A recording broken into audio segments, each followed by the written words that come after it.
সব আঘাত চিৎকার করে আসে না, কিছু আঘাত আসে নীরবতায়।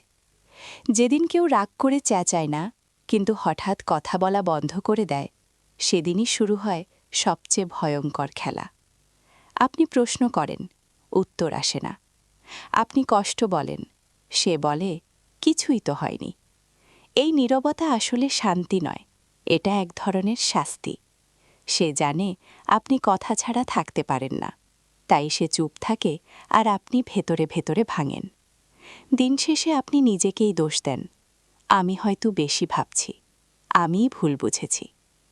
এইখানেই ডার্ক সাইকোলজি কাজ করে। যে চুপ থাকে সে ক্ষমতা ধরে রাখে, আর যে বোঝাতে চায় সে ধীরে ধীরে হারাতে থাকে নিজেকে।